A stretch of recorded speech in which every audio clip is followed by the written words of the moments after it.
How does it make you feel to know that you are literally changing the world through resources, time, money, attention, and yet you get criticized so much as well? Oh, you're just jumping right into that. It's impossible at this scale to make a piece of content that 100 million people will all conventionally be like, this is perfect. You'll go crazy and quit if you try to make everyone happy.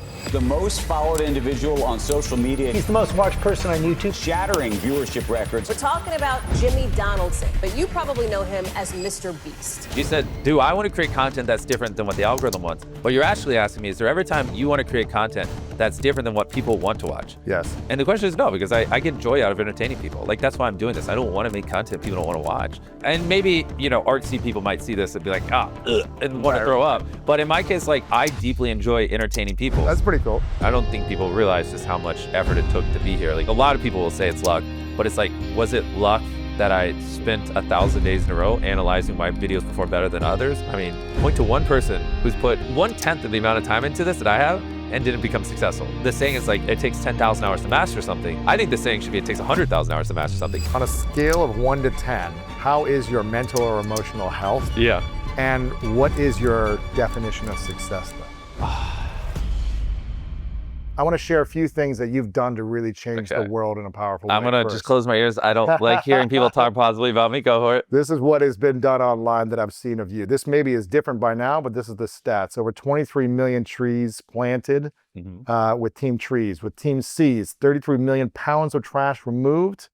Yep. With Beast Philanthropy, over 50 million pounds of food, 42 million meals, 7.7 million people fed, many other things that you've done to help people through that.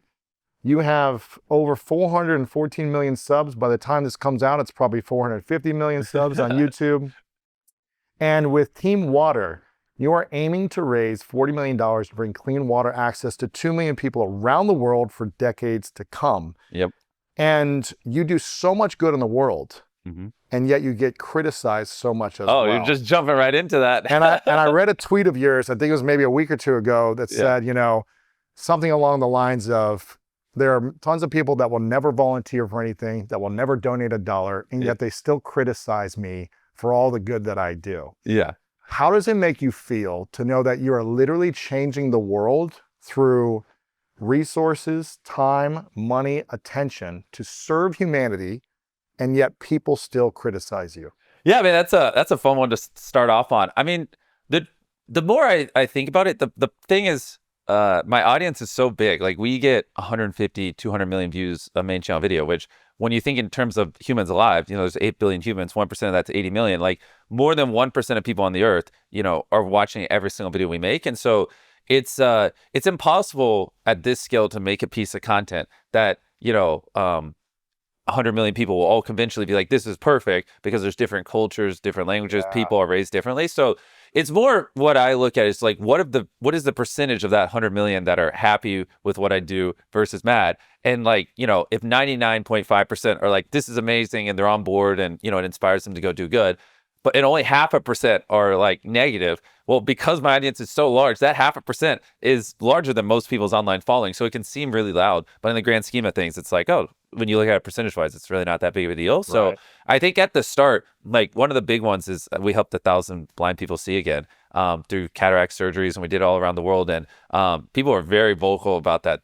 For whatever reason, they didn't like it. Well, they're just like, well, why don't you help them off camera? And I was like, well, we use the videos and the brand deals and ad revenue to do it. Like, I mean, if I didn't make a video on it, we just wouldn't be able to do it, because that's, you know, over the course of our channel, we spent, you know, tens of millions of dollars on helping people. And so, and most people, after I said that, they're like, oh yeah, that makes sense. And then so it's just looking at it from a percentage standpoint, that helps, but it's still like kind of funny at the same time. But I'm just going to do it. I mean, even if 50% of people complained, I mean, it's just like, You'd still do it. Yeah, why not? Does it affect you in any way when you see it, or are you just like, it's part of the game, I understand it, and I'm going to keep doing my thing? Well, to be fair, not all criticism is invalid. Like, sometimes people would be like, you know, you make these video on helping people, but you don't, this is one I used to get back in the day, but you don't really give the viewers that act like a way to go further on and do more. And like, that is a valid criticism. So now we try to, direct them towards like, here's how you could actually do help. Like, we just recently did a video, we gave 2,000 people prosthetic legs that didn't have legs so they could walk again. And in the middle, we did a whole segment about how if you know someone who grew out of their prosthetic legs, which is pretty frequent, like if you get one at a young age, through puberty, you're going through multiple different ones.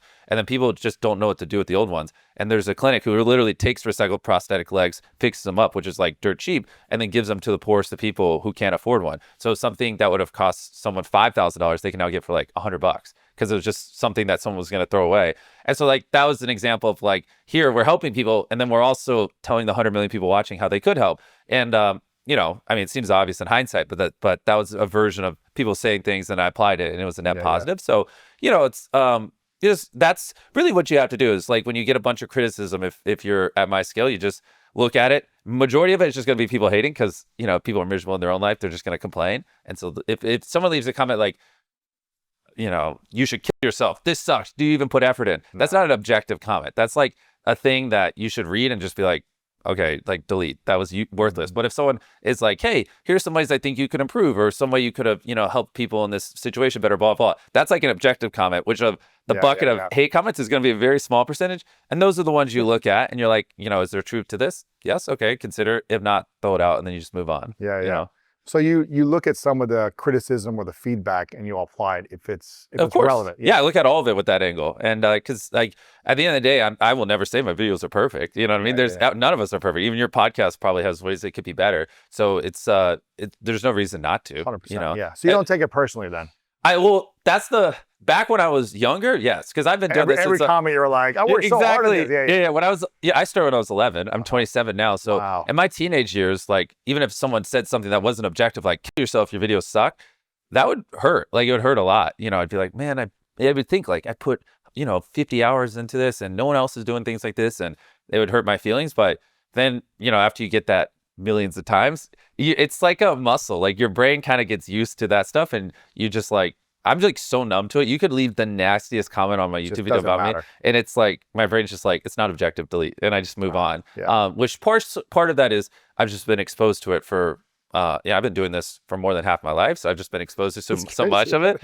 And the other part is you just eventually realize like, it just is pointless. Like you're never going to make everyone happy, and so you just figure out where the line is. And if you're content and happy with it, and majority of people who watch it are happy with the piece of content you put out, what else can you do? What I mean? You'll go crazy and quit if you try to make everyone happy. For the younger creators who look at you as an inspiration, because millions of people do, probably billions of people do, and who want to be like you or want to create their own YouTube channel and create content in some way, what advice would you give to them if they're getting lots of negative criticism, or if they're getting personal attacks about the way they look or the way they speak? Maybe not just, you're an idiot, die, but like, oh, you look ugly. Yeah. Or you sound like a dummy. Like, what advice do you have? I'm the perfect one for that. Because when I was a teenager, I had horrible acne. I mean, I still have some acne scars on my forehead from it because no one told me not to pick my pimples. In hindsight, don't pick your pimples. It's obvious, but no one told me that.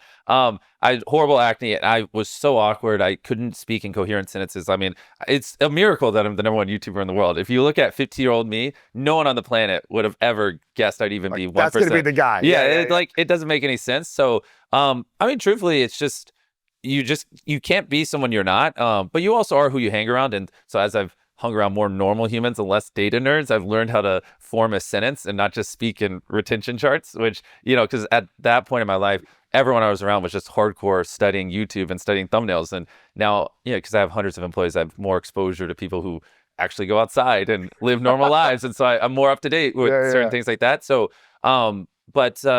usually like do what you can, work out, get lean. For me with the acne, I took Accutane. And then once you do what you can, I mean, it just is what it is. Like my teeth could be better, or my hair, like whatever. There are random things that could be, but at that point, just ignore it. It's because there's nothing you can really do about it. Is there any strategies you had around navigating either the mental or emotional side of the critiques, like that you would give to younger audience, as opposed to just get jacked, get lean? It's what I was saying earlier. It's just, is it objective, and is it something in your control? Then consider it. But most criticism's not, and you just have to learn to filter it out and ignore it. Like that's just the big part. Like it's easier said than done. It took me probably close to a decade to form that mental toughness, but like, you should be able to read a non-objective comment like, hate you, you suck, and just feel nothing in a perfect world and move on, because having an emotional reaction to that does nothing for you. You know what I mean? And like, fine, if you have theoretically, you know, if you're getting 100,000 views a video and you're getting 300 negative comments, right? Assuming you make a good video. Small percentage. Yeah, then of that 300, filter out the 250 that are probably just bullshit. And then the 50 that are actually objective, consider them, because no video is perfect, and there's lots of you should take from both sides of the spectrum. Your most hardcore fans that love you, you should see what they have, which is probably going to be something more like, hey, we want more personality, things like that people who like you would say. And then you should also take feedback from the people who hate you the most, because they still have pretty valid feedback quite a bit of times that, you know, people who don't watch you every single time might have a different viewpoint on your videos. Yeah. Speaking of criticism, again, you get a lot of it. And I think it's something that a lot of people struggle with just in their personal lives, whether it's online or their friends or people. It's funny because people, a lot of your audience isn't going to know who I am. And they're going to think like, everyone hates me. No. Yeah. It's a very small percentage, but I know you talk about it like, I do all this good, but people still criticize me, right? So I just threw that tweet out on a whim, but But I think it's valid though, because you're calling out people that critics, no one ever built a statue for a critic. I think that's a quote or something. It's like, it's a good quote. And it's also, critics usually aren't creators. Because I remember when I wrote my first book 10 years ago, I remember how hard it was. And I put it out there and I got a few like negative reviews, and I was like, who are these people? And you go and research them and you realize they're not doing the thing they want to do. Yeah. And so they're upset, frustrated. They want to do the thing you're doing, but they're not doing it. So most creators are not critics of other creators. You're usually like, okay, maybe you don't like the person or you have a rivalry or something, but you're not going to be negatively sending comments. Yeah. You're going to be like, all right, he's working hard or she's working hard. I don't know. I'm pretty critical of my creative friends. Okay. Well, every time they upload a bad video, I call them. I'm like, bro, you're better than this. What are you doing? That's positive feedback. Okay. This is not like some troll. You're not a troll. Yeah. It's not, hey, what the f, you're lazy. Yeah. You're supportive in your criticism, right? Yeah. But there's a lot of people that just won't show their face with a criticism. Yeah. And they're not doing the thing they want to be doing. And my question for you is, what impacts you more? Other people criticizing you or your own criticism of yourself? Other people well, I mean, at the end of the day, like I am my biggest critic. Like that's why the videos are where they are, because I hold them to the highest bar in the universe, higher than any other creator. And I think I enjoy reading a bunch of criticism. Like once I filter down the objective ones, I try to, see if there's anything I can derive from it. But at the end of the day, like I'm not going to change anything just because I see one comment about it. It's more, is it an inspiration of something I never thought before. And once I start thinking on it, do I actually think that'll make the content better or improve me as a person or whatever? And that's why I apply it. But even if 10,000 people left the same exact complaint on a video, I wouldn't change anything unless I wholeheartedly agreed with it. Gotcha. Okay. Yeah. So you're a bigger critic than anyone else. Oh yeah. You're like, okay, gotcha. Yeah. And do you feel like you've made it with 400 plus million subscribers and all the impact you've made? No. But because I'm 27 and every year we're making better videos and stuff. So, I mean, there's no doubt in my mind when I'm 37 and 47 and 57 will be, exponentially better than we are now. There's a video you have almost 10 years ago. Yeah. When you were... Oh, did you see my tweet about that? Yeah. Wait, can I explain this one? Yes. Yeah. So I have the video too. Oh, well, you have... I think I have the video. You have High Me in 5 years. Yes. So when I was 17 years old, to everyone listening, I just got home after history, or I was studying for a history test, bored out of my mind. I hated school. I hated it with a passion. Me too. My mom's like, go in your room and study, and locking me in there. And I just was like, you know what? I turned my phone on and I recorded a video and I said, hi me in a year on this YouTube channel in a year. I think I'll have blank subscribers. Then I hit stop recording and I hit record and I was like, hi me in 5 years. And YouTube has a feature where you can upload a video and schedule what date it goes live. So I uploaded this video. Scheduled it. Yeah, private. And it scheduled it for exactly 5 years from that day later. And in that video, I'm like, hi me in 5 years. And I tried to predict how big the channel will be. And I was way off on that one. And then you had 8,000 subscribers at the time. You're like, I hope I have 1 million subs. Exactly. Something like that's what I said in the High Me in 5 years. And so I'm 27 now. I did this when I was 17. It's been 9 years and 10 months. Almost 10 years. Yeah. To the date. So 2 months and High Me in 10 years will go live. So when I had 8,000, no way. Yeah, when I had 8,000 subscribers, I'm in my room talking to my phone. I look like a little child. I don't have a beard. Because You're sitting down on the ground. There's like a desk behind you. Exactly. It's like a wooden shelf behind me. And I'm 17 years old, still in high school, 8,000 subscribers. And I'm like, hi, when you see this video, it's 10 years in the future. and here's how many subscribers I think Shut I have. up. And that goes live in 2 months, and I have 420 million subscribers now. And I tried to predict when I had 8,000, What'd you know, you would it think? be? Oh, I haven't watched it yet, but I know it's way off. Yeah, there's no As way. you said, it's I hope accurate. I have 1 million in 4 years. You're like, I really hope I have 1 million, or 5 years, right? Yeah. What did you have in 5 years? Do you remember? No, I have no clue. It was probably like 20 million. 5 years ago? It was Yeah, about 29? 5 years ago is when we did Team Trees, which was 20 million trees to hit 20 million subscribers. So yeah, 20 million. Wow. Yeah. So you were like 20x what you thought you would get Yeah. in 5 years. What do you think you said in 10 years? 5 million? You don't know. Yeah, I probably said something like, I hope I'm just doing it as a job. You know, I remember, like, yeah. Yeah, You said that in the first video too. Yeah, that was like a big thing for me. It's like, at 8,000 subscribers, you're just, at that point, I was about to graduate high school and everyone's like, what are you doing? And I'm like, a YouTuber. And they're like, you're crazy. What is wrong with you? Yeah. My mom is like losing her mind, thinking she just wasted her life raising me. Everyone around me is like, what is this deranged pimple freak doing? Like, there's no shot he's going to be a YouTuber. And like, so it was more, I just wanted to be a YouTuber. That was, at that time, that was all I wanted, because I was like terrified I'd get out of high school and then Wow. not make money, you know? Wow. If you could go back to right before you shot that video 10 years ago, and you could sit down in front of your 17-year-old self Yeah. on the ground with like the, little desk behind you and a history test the next day. Yeah. And if you could give 3 pieces of advice to your 17-year-old self, I know what the first one would be. what would it be? Buy Bitcoin and hold it up and have the wallet locked until 10 years later. Let's go, man. You know how crazy You're that'd be? making money right now. It was probably like $1,000 back then. Imagine, well, I didn't have my any money, gosh. so I wouldn't have been able Yeah, to. But yeah, I would just, I would take that time to give myself advice, which is just That's like, what I'm saying. What would you say Yeah. advice to your younger self? it'd be similar to what I tell a lot of younger creators and entrepreneurs is like, whatever time frame you think it's going to take to achieve something, it's probably going to take 3 times longer, And so if you think it's going to take 2 years to hit 1 million subscribers, it's probably going to take like 6, 7, 8, 9. Unless you're MrBeast. Yeah, no, even for me, I started at 11. It didn't happen until I was in my 20s or whatever, 19. And so it's just, it's why like Steve Jobs says, you got to love what you do. Yeah. And that's like, yes, you can think of, everyone always like points to a little outlier who did it in a year or whatever. But statistically, you're not going to be that outlier. And so it's just going to take you a very long time. And if you're just not deeply in love with what you do, you're going to quit before you achieve it. Okay, so that's the first thing. I like that. And that would be the advice I give to people. And it's what I ended up doing, but I would just be like, yo, just, the only way to improve is just to keep doing it. So the more videos you upload, the smarter the people you surround yourself with, the better you'll be.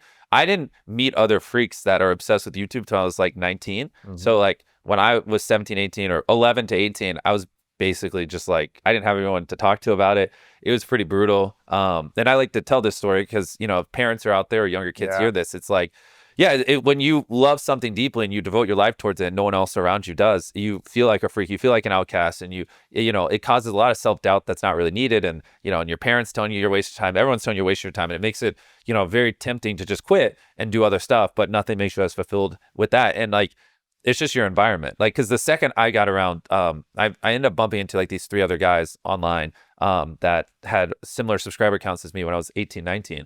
And that was it. Like, I went from people literally asking me if I was mute because I talk so little and like them saying, shut up, all you do is talk about YouTube and what's wrong with you, be realistic, blah, blah, to we literally had a mastermind call every day for 1,000 days in a row. That's cool. Yeah, I told this story on Joe Rogan. People don't believe me. I get tons of messages like, you didn't do that. But yeah, I met these other guys, and for once in my life, like, I could talk to them. We, no joke, like had a Skype call for 18 hours. And I went from like not being able to hold a 5-minute conversation with a human to being able to talk with guys for 18 hours straight about, studying retention charts and studying why certain videos did well and looking at, hey, these are the 50 best performing videos last week. What did well about them? Why do people click videos? And we could, the only bottleneck was sleep. Like, if it wasn't for sleep, we would probably talk for 1,000 hours straight. You know what I mean? And so, and we did that every single day for 1,000 days in a row. We didn't drink, we didn't do drugs. We didn't talk to women, sometimes not by our own choice, but we didn't. They didn't talk to you guys. Maybe it was women didn't talk to us, but and we were just like locked in every single day, and we all had around 10,000 subscribers. But then we all hit 1 million subscribers within the same month. So it's like, that shows the power of like helping each other. I tell people all the time, and I've been a part of masterminds for over a decade, that when you can be around other like-minded people, especially when you feel like you're the outcast, whether it be in your family or in your community or like the industry you're in and no one understands you. Exactly. Find 2, 5, 10 people that are doing a similar thing and grow together. Your happiness levels will skyrocket. Everything will skyrocket in your life because it's like, it's just everything from your happiness to your fulfillment to your growth in that subject that you're obsessed over. it's way more fun to work with other people. I don't like working alone. I like to work with other people, but also, you know, with us, you know, we had 4 or 5, it depends on the time of the year, people in it. And, you know, and person C, you know, makes a breakthrough in their videos. He now teaches everyone else, and you're growing together and you're growing exponentially. Like, one of the like more relatable stories is like there was a month where a guy named Jay made $150,000. He had some videos blow up. And, you know, to us, like 19, I'm a college dropout. I mean, I didn't even really go. I went for 2 weeks to a cheap community college because my mom said go to college or move out the house. I didn't have enough money to move out. So I went for 2 weeks, and then I just lied, and I was making videos in the parking lot. And, you know, I just had to move out before she got my report card because it's all zeros. And so I'm a college dropout. Another guy was a high school dropout. Another guy was a college dropout. Another guy just graduated high school and parent gave up on him. Another college dropout. So we're all just like all in, living and breathing this. You know, it's this or we're working at McDonald's. You know what I mean? Like, that's the mindset. And, you know, and one of those guys makes $150,000 in a month. And I was probably making 15 grand. The rest were making 10, 20 grand. And it was just so inspiring to see like, that's possible. And then like to work with them to figure out why did these videos do so well? Like, because you can see like how many people click on a video every minute. And he was getting, it was 2 million views in an hour. So it was like 30,000 people a minute. It was like 500 people a second were clicking on this one video. And we're just staring at it on like, he's screen sharing on Zoom. And we were so mind blown. But that opens your eyes to like what's possible. And I see that. And it's like, okay, I mean, he's no smarter than me. I actually literally know everything he knows. So like, why can't I do that? And then everyone in the group starts to think like that, and you think bigger. And then someone makes $250,000 in a month, and it like helps expand your mindset. It just in every way. But I think masterminds are more effective when it's not like this scheduled thing that everyone has to show up for. It's just when it's just organic. You meet up. Yeah, it's just like these are a bunch of freaks of nature that are just being freaks that work on something every day, and they talk to you because they have no one else to talk to about it. You know what I mean? And I think those are the best kinds. Not hey, it's Tuesday at 7 p.m. All right, it's 8:30. We're wrapping up the mastermind. Did everyone get a chance to speak? You know? Yeah. So,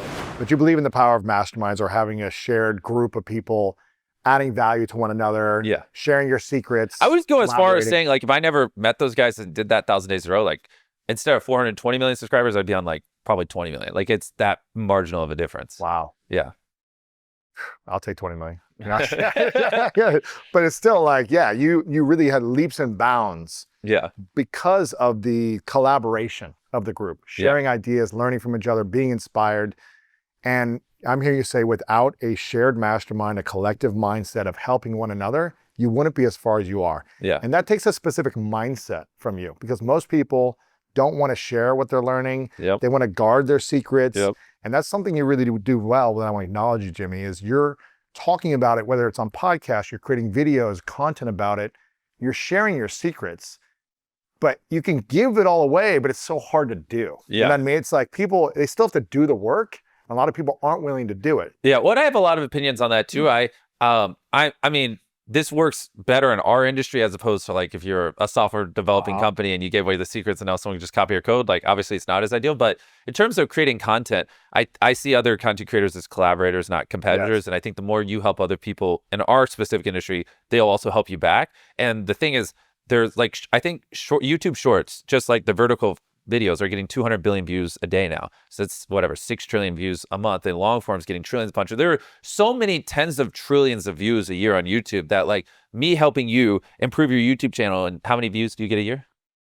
I don't know, maybe 15, 20 million a month. Yeah, so if you're getting 120 million a year, even if 1,000 extra YouTube channel viewership, that has zero impact on me. Literally, there's 100 trillion views to go around. It doesn't matter. So that's like, once you like fully internalize that mindset and you're truly giving to other people, I find it like people usually, you know, if I ask them a question, they'll be kind of guarded, and then I'll just go through and just give them like 10 years worth of advice and just help. And then, you know, now all of a sudden they're like, oh, okay, that's how it is. I'll help you too. And it's like, great. And you develop that relationship with hundreds of people, and then you just always got to make sure you're giving more than you're taking. 100%. And as long as you do that, like, you're good, and you'll get so much more information just coming into you. I've always been of that mindset, is how can I give first? How can I add value? Exactly. How can I serve someone's pain or problem or help them solve something, and really not ask for anything? If they want to give back, cool. Exactly. But just try to give it first. So I love that mindset of you. I'm curious, so you believe in masterminds or collaboration? Of course. Do you visualize or believe in manifesting the results you want to create from videos in the future, or the businesses you want to build? Do you believe in kind of the power of manifestation? I would frame it differently. I would just say I'm so obsessed. It's all I think about. It's all I dream about. It is my life. It is my reason on the planet. It is all I really care about. So I don't know. I don't really manifest. It's just who I am. I'm just always You thinking are about it. you are manifest. I Yeah, guess. yeah, I mean, I am always in my mind 2 to 3 years in the future. Like sometimes, like when so we you're hit, visualizing the future. yeah, but I'm not doing it because I'm manifesting. I'm just doing it because it's just how my brain's wired, and I can't. Like, what else am I gonna think about? When you're making either an outline for a video, whether it be in your mind or written or however you're doing it, Yeah. and you're pre-planning the production for it, whether it Uh-huh. be just an idea or actually mapping it all out or however you do this, are you visualizing the results of the people that you want to see watching it around the world? Are you visualizing the number? Are you visualizing how many people it reaches or how much you raise for donations? Are you visualizing that? Yeah. Oh, well, and if it's not every video is a fundraiser, obviously for TeamWater, what we're about to do, yes, like the donation conversion is very important because every dollar is literally a year of clean drinking water for someone in need. But for the typical video, honestly, the main thing, here's the thing, everything you just said there, like the amount of people reached, impact, all these things, really comes down to, do people enjoy the video? Because if people don't watch and enjoy the video, then it just doesn't get served. And so YouTube's algorithm is actually very great at incentivizing you just to make the best content possible. So really all I do is I just look at, how do I make the greatest videos possible? How do I make a video that people will watch? And at the end, they'll feel satisfied, they'll feel fulfilled, they'll want to watch another one of our videos, and they'll be like, that was a good investment of my time. Because the only way you get 200 million views a video, which is what our videos do on average in the first 365 days, but they do more than that on average in the first 3 years. That's just in the first year. Is that just the main channel or just all the main channel? Yeah, no, our philanthropy channel, it's like 7 million videos. But I mean, like all the different languages, all the other channels as well. Well, we do all the It's all dubs on one. Yeah, one. yeah, okay. But to finish that train of thought, it's the only way you get 200 million views of video is if one day you're getting 1 million views of video, and you establish the habit in their mind that when I click on this channel, I always enjoy it. When I click on a MrBeast video, it's a great experience. They under promise, over deliver. It's always good. It's always high quality. There's always a lot of effort put into it. And then next thing you know, you're doing 10 million views a video. And but like if you're constantly churning viewers, you're never going to get that exponential growth. So you just need people every single time they click on a video to have a great experience. And that only comes if you're making the greatest videos possible. So really, it just comes down to make the greatest videos possible. And the people who have been watching will keep clicking every time because the last 20 experiences have been great. And you like people, when you're considering what to watch, you factor all these things in, whether you realize it or not. When you're hovering on it and you're like, do I want to watch it? Like if your last 20 times you clicked on that channel, you were like, that was a great experience, you're going to click on the 21st. Every time, and the more you reassure them that it's a great experience, the faster they'll do it. Like there are obviously tons of people who have watched 100 MrBeast videos. They don't even think. They just see MrBeast click because they're always happy when they do. And like all it takes is one bad video to destroy that trust. Now it's like, ooh, is this one of those bad videos or is it one of the good ones? Because I kind of like this other YouTuber. I don't know if I want to take the risk. So you just don't give them. Like there is no risk. Every time you enjoy it. And so, yeah, greatest video possible. Are you, when you're in the editing process, are you thinking to yourself, oh, this isn't good enough, we have to change it more? Or Of course. Or do you pre-edit and you're just like, I know this is going to be the result? Well, I mean, when You know what I'm saying? when I was younger, more the pre-edit stuff. But the thing is that's interesting is as, you know, I've just become more of a business person because, you know, my teenage years, I was just studying content creation, but that doesn't really translate well into running a multi-100-person company, obviously. It just clicked in my head and it's obvious now, but in hindsight, when you're 21 with no mentors, you're just making it up as you go. It's not as obvious that, you know, an editor who spends 100% of their time editing and it's lived and breathed editing their whole life is obviously going to run circles around me when I can only spend 15% of my time. Even if we were apples to apples, same skill level, he could still spend, or she, 7 times more time than me. So, yeah, it's more trusting in the great people we hired. And like we have editors that are just actually better storytelling than me. Like they just are because they study it all day. They watch a lot of movies that they study storytelling. They like, you know, my idols are more entrepreneurs. Their idols, it's going to be Steven Spielberg. It's going to be Christopher Nolan. It's going to be directors, you know, they're going to list directors I've never even heard of, you know? And so like, obviously they run circles around me. So it's been like, it just depends what year in my life you're talking about. The younger I am, it's like, yeah, I'm micromanaging it. I'm visualizing the edit and things. And the older I get, it's like, you know, this is what I think is great. Here you go. But, you know, if you can put the footage together better, like do your thing. So is it more of a, you know, because I've heard you talk about data and analyzing retention and charts and all these things. Yeah. And obsessing on 18-hour Skype calls or Zoom calls about retention with people. Well, this is pre-Zoom. This is pre-Zoom. Skype. Yeah, Skype.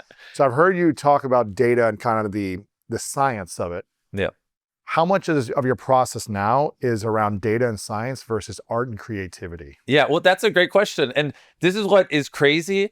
YouTube's algorithm, it does such a good job at just giving people what they want. Is like the more you study the data, the more it just tells you make videos people want to watch. And so it's I've said this a bajillion times, so my fans are gonna be like, oh, he's saying it again. But the more you study the YouTube algorithm, the more you realize I should be studying mass, psychological behavior. Like I should be studying humans and what they like. The algorithm just rewards them what they want to watch or gives them what they want to watch. So it's like it's more just looking at our past videos and seeing like what are the things people found funny, what are the things people liked, what is the bright pacing where people enjoyed it and didn't think it was too fast or too slow. And it's just like it's that, and then because you can.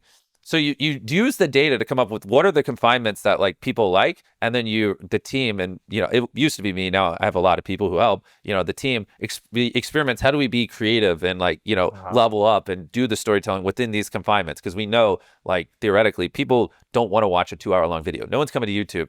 Most people aren't coming to YouTube to watch a 2-hour long video. They also don't want to watch a 5-minute video. So we know like, hey, the video is probably, especially right now, over 50% of US watch time on YouTube is on television. People on television. So like we used to make 12, 13-minute videos when it was more phone heavy. But people on television, they don't want to just watch a 10-minute video. They want to commit. A lot of people are eating food. Like the sweet spot's above 25 minutes. Like so now it's like 25 to 35-minute videos. So it's like that's not a creative art decision. That's a data decision. But the more granular we get, then it starts to become more creative. So because it's making sure people like it. Is there ever a time where you want to create what you want different than what the algorithm wants? Where you're like, I really want to do some cool, creative, different content. Yep. But I know it's not going to get the views because it's not hitting. Well, here, let's change the question though. Yeah. You said different. Do I want to create content that's different than what the algorithm wants? But the algorithm is a reflection of what people want. So what you're actually asking me is there every time you want to create content that's different than what people want to watch? Yes. And the question is no, because I get joy out of entertaining people. Like that's why I'm doing this. I don't want to make content people don't want to watch, So like that seems like, and maybe, artsy people might see this and be like, and want to throw up. But in my case, like, I deeply enjoy entertaining people and going above and beyond. And so, I love that the data will tell me what they enjoy, what they like, and then I can like actually give people what they like, within my own creative ways. Yeah. So you don't feel like you're not creative enough to like do something different. You've like, No. I love doing what I'm doing, and it's like the next video we're about to upload is I bought a private jet and I told a pilot if he lived in it for 100 days, he could keep it. Like no one else. I don't feel like we're being constrained creatively, to be honest. The kind of stuff we're doing that's pretty cool. Yeah.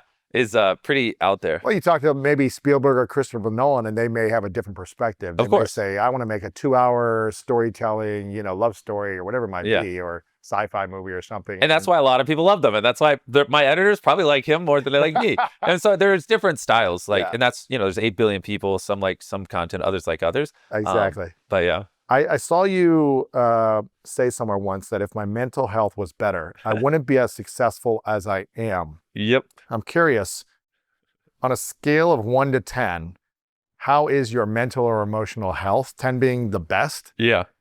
And what is your definition of success then? Yeah. Well, it obviously oscillates. You're not the same every day. Right now, I'm coming off just some of the most intense shooting in my life, so it's definitely sub. Thank you. It's down or it's high? It's sub like 5. It's probably like sub 5. Yeah, but it's just because we had a big project. What it is, but I don't know if I can release it yet. But I was filming 15 hours a day for 40 days straight. I mean, it was at nighttime. I was telling him before the podcast, for a lot of our projects, the visuals is much better if you shoot when it's dark out and you shine spotlights versus if you just shoot during the day, because spotlights don't do anything when the sun's out. And then you're at the mercy of the angle of the sun, and the sun, if there's a cloud, it can be less intense. If there's no clouds, it's just beaming on you and you have these weird shadows. And so we like to do a lot of shooting at night. So, I mean, we were filming from like, 8, 9 p.m. till 10, 11 a.m. every day just for this one project. And I still had all these other projects, and I was averaging, in June, I was probably averaging 6 hours of sleep a night.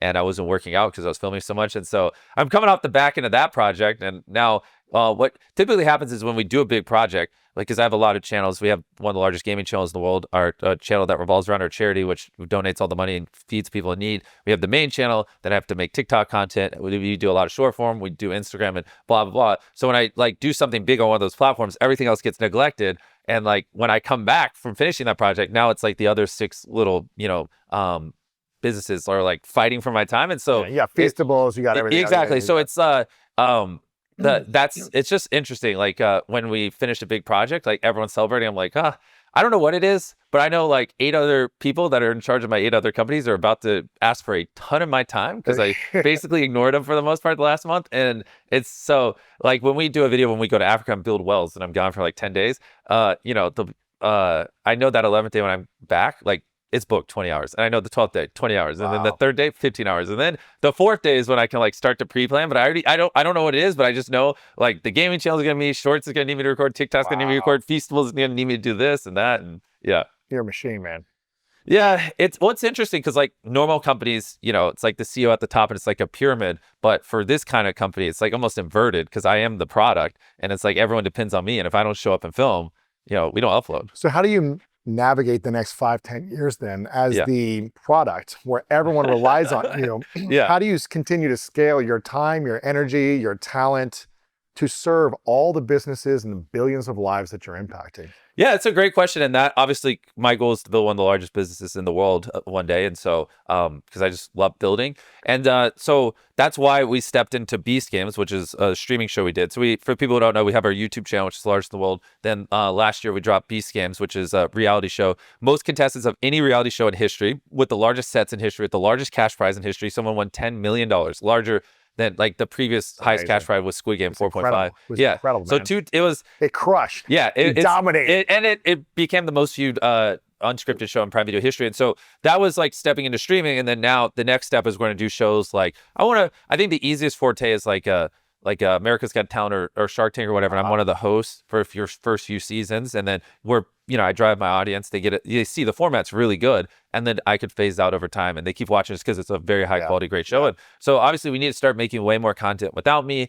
And just because I can't live like I am now forever, I do think like we have other talent and people in the videos, like, my friends, and I think they should step up, and which they know and we're working on, and do some more things. So, I could be there for 70% of the video, maybe not 100%, and things like that. So it's in the works because, ideally, we're making 20, 30, 40 hit shows a year. We have dozens of YouTube channels, but, I can't be in all of them, nor do I want to. That would be way too much work. I'm already like filming way too much. But it's building the teams, the talent, the platforms to really help scale it then. Yeah, exactly. Which we have a lot of the teams and stuff. Now we just need more of the talent. Like we have a 300-person crew that just makes the most viral videos in the entire universe every 2 weeks. Yeah. Cranking. So then we have tons of data and we have tons of ideas. So it's more just honestly just getting around to it. It's amazing, man. Before I get into the next question, actually, I wanted to do this earlier, but I want to make sure we talk about TeamWater a few times throughout this video because I think a lot of people overlook the impact, and I'm going to keep coming back to this because even though you don't like talking about it, I do it just to do it, but yeah. But I think and I know you get criticism sometimes for why do I talk about it, make these videos? Why not just do it behind the scenes? Yeah. I really believe that we should be. I've been donating and building schools for over 13, 14 years for kids around the world as well. Not at the level you've done, but I've been involved in the organizations that I support. And some of the stuff I talk about because I want to inspire other people to do it, and other stuff I don't talk about. Yeah. And I think there can be a balance. But what you're doing is you have a platform and you've made a decision to talk about it to inspire people. And if you don't talk about it, other people aren't going to do it unless they feel called to take action. So I want to, before we go into the next questions, again, you're aiming to raise $40 million to bring clean water to access to 2 million people around the world for decades to come. Yep. August 1st is the launch day. Yeah, can I tell him about it? Tell me where to go. Tell me how to do it. Well, so what he's referring to TeamWater. So for context, because a lot of your viewers are probably older, don't know who I am. We 5 years ago we did this thing called Team Trees, and we got all the biggest YouTubers in the world to make videos about trees and tell their audience that for every dollar they donated, Arbor Day, which is a very large foundation that's planted an absurd amount of trees, will plant a tree. And that crushed, right? And we like basically took over the YouTube trending page. Every video, everywhere. It's like imagine like back in your guys' day with Oprah and Dr. Phil and all these other people just like talked about this one thing and made a show around it. It'd be like cool, especially to younger kids who idolize a lot of creators. And so that went really well. And a lot of kids like then started to like go do community service and want to plant trees, and it had a big impact on them when all your role models. So then a couple years later, we did Team C's, same thing. $1 equals 1 pound of trash out of the ocean. And what's interesting is like, just because I'm very good at understanding how to speak to people at scale, and so like I don't really see any other charities who do these kinds of things where like normally it would be like $10 or $20, but if you really want millions of people to take action, like the median donation of that 3 million trees we planted, $23 million we raised was $5. Wow, it was crazy. It's because like kids are donating their tooth fairy money. We made it where no matter how little you donate, you still feel like you're having an impact. Even if you just donate $1, you can look at a tree and be like, wow, I just planted one of those. That's really Yeah. cool. You can visualize a pound of trash. And so it's like breaking these down where people who even don't have that much money still can like visualize the impact in their mind and be very simple. And so I think that's why these are so successful. And so same thing now, TeamWater, you're going to upload this on August 1st. So when you see this, it'll be live. Our goal is the same as the other ones. Like as of right now, we have over 2,000 creators lined up to post videos to help raise money. It's crazy. I mean, no one else in the world can get people to do this. I don't even know why they do. And the interesting thing on that, to give them credit, is like, when I message these creators like, hey, we're doing another fundraiser. We want to inspire kids. We want to, have these younger people have role models they can look up to that inspire them to do good. Like every single creator's on board. It's like 99% of the ones that call or text are like, let's do it. Yeah, they're not like, oh, what's in it for me? They're like, yeah, this is cool. So shout out to YouTube creators and TikTokers. Those are most of the ones I've been calling. And they're just like, let's do it. When's the day? So August 1st, how can people donate? It's very simple. If they want to donate $1, what is the impact they're going to create? Yeah, so for you guys, just go to teamwater.org, or if you're watching this on his YouTube channel, there should be a donate button below. I'll work with someone on your team. He doesn't know how to do that. Make it happen. I'll tell his team how to do it.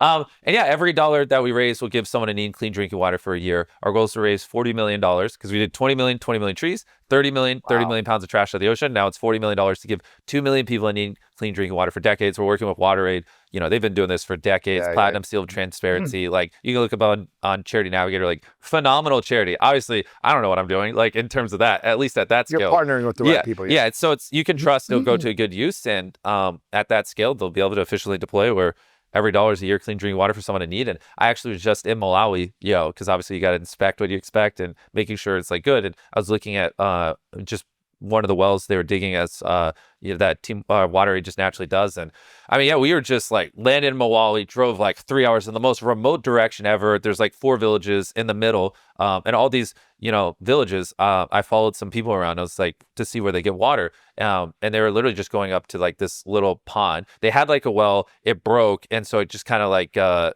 pipe would just pump out water, and it would just like in the surrounding area, and it was very muddy and full of dirt, and people were constantly getting sick, and there's bacteria in it. And I was like, I don't believe this is where these 4 communities are getting the water from. And I'm literally just like, I was like, show me what you do every day. And like just a woman just filled a bucket up out of this like muddy water, put it on her head. I don't even know how she put it on her head. It was so heavy.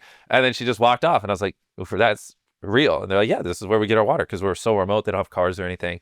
And so then, WaterAid right in the middle, built a giant well, dug down, clean water, because it's deep enough where it's filtered as the rain and stuff goes to the ground.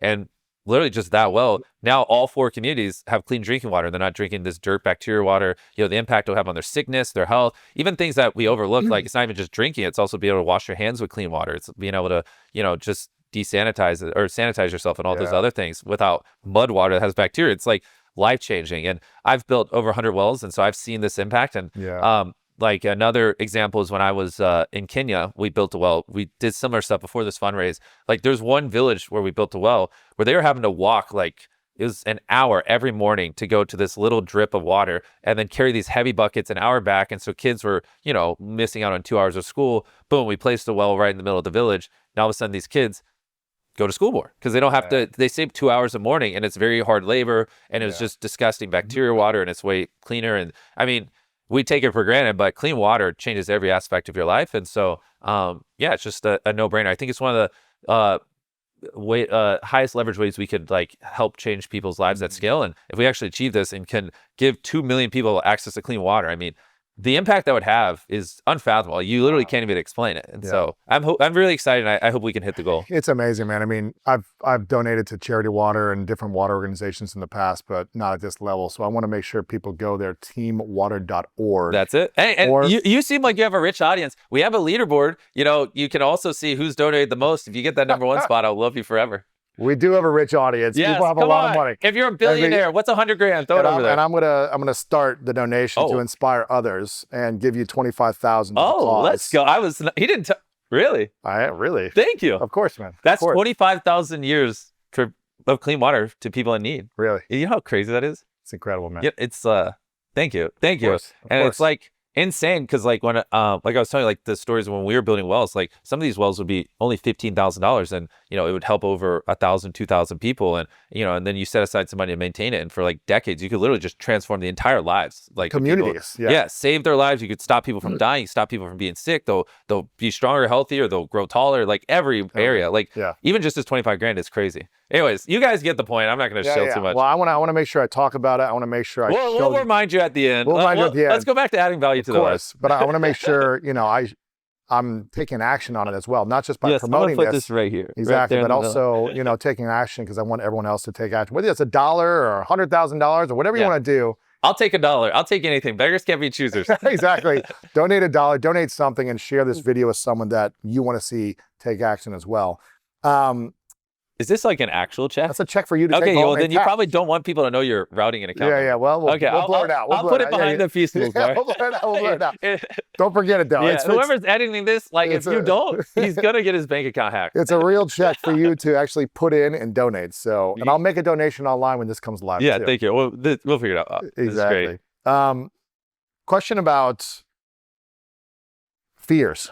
Okay. Do you have any fear right now in your life? You've got so much success. Yeah. So much, so many people watching you. You've made so much money. You give a ton of it away. Season 1 of Beast Games is freaking the biggest show in the world ever. We gave away like $24 million at season 1. Yeah. You've got, you signed multiple other seasons that you're working on. And there's so many other things you can't talk about that you're doing, but you're doing so much good. What is your biggest fear, Jamie?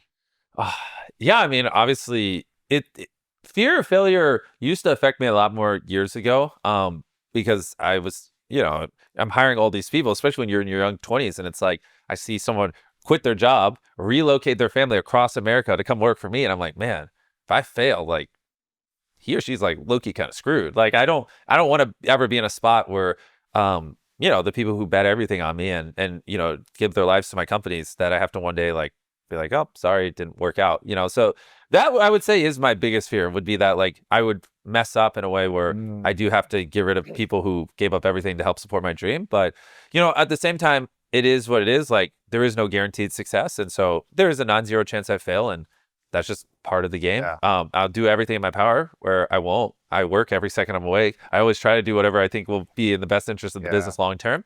But at the end of the day, no matter what I do, it could happen. And so you just kind of have to come to terms with that. And I'm confident that at least like if I were to fail now, I wouldn't look at it and be like, man, I wish I did more. I would be like, okay, well, I gave it my all and did the best you can. Let's start again. Let's go. And then what would you say is the downside then of being the most viewed human on the planet? Yeah, it's well, I can't go really out in public much or concerts or anything like that. Not that I care. But it is like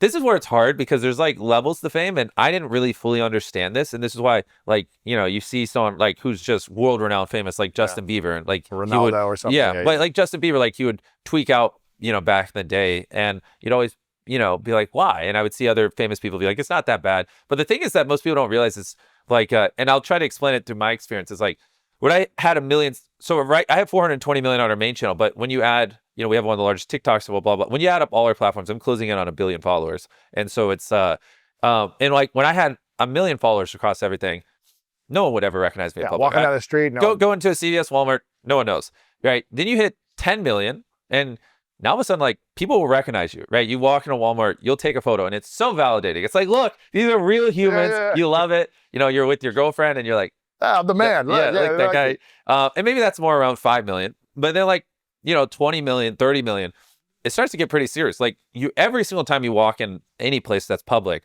someone's going to know who you are. You're always going to take a photo, but it's still like the amount where it's fun. It's like, this is cool. Like I'm constantly getting validated. And at least in my case, they didn't really do anything weird. They wouldn't follow my car or like, try to figure out where I live. It was just like, it was chill. And you think like that is what fame is. And I think that's, that's where most people that you think of that are famous, right, that aren't like a Taylor Swift or Justin Bieber, they're probably around that level where it is kind of fun. It's like, yeah, you take these photos, people are telling you how much they love you. It's great. But then you hit like 100 million followers, and it's hard to conceptualize, but it's 5 times bigger.